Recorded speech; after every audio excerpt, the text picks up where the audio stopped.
firma patjetër e zonjës Balluku.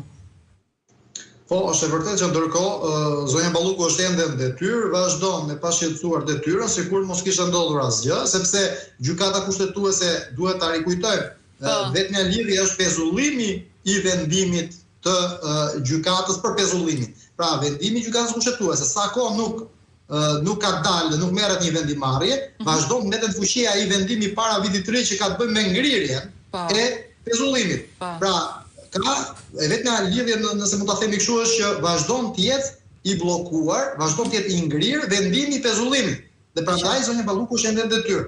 E thënë me fjalë të thjeshta, nëse sot kushtetuesi do të kishte dalë me vendimin që kërkesa do të ishte hedhur poshtë, atëherë automatikisht do të kishte hyrë në fuqi vendimi i gjykatës posaçme në sa i takon, pra po themi pezullimit të detyrës së zonjës Balluku, dhe zonja Balluku do të ishte sot e pezulluar.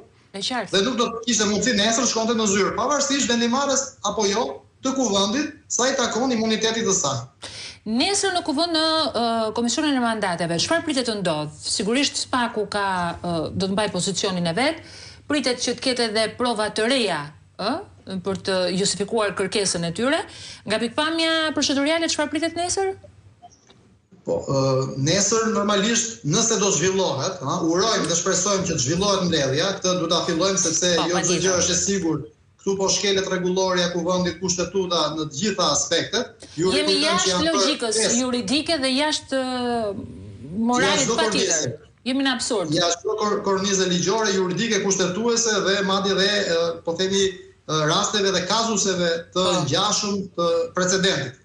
I kujtoj që janë bërë të paktën 5 kërkesa nga deputetët e Partisë Demokratike prezent dhe antar me të drejtat plota në Këshillin e Imuniteteve, që ky këshill të mbledhet jashtë vullnetit të maxhorancës, sepse parashikon rregulloria që mund ta thrasin dhe opozita, mund ta thras mbledhjen e tij, por nuk u zhvillua mbledhja. Prandaj nesër urojmë një herë në radh parë që mbledhja të zhvillohet.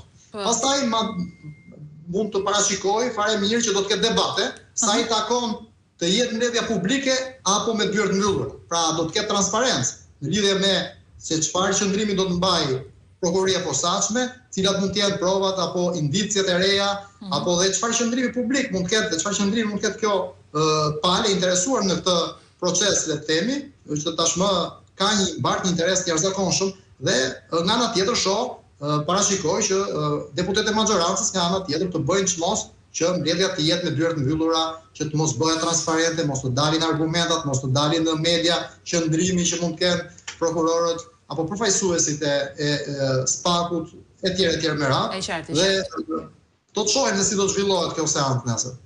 Franci, të falenderoj shumë që ishe me ne, edhe në fakt ne sot prisnim të kishte gjykata kushtetuese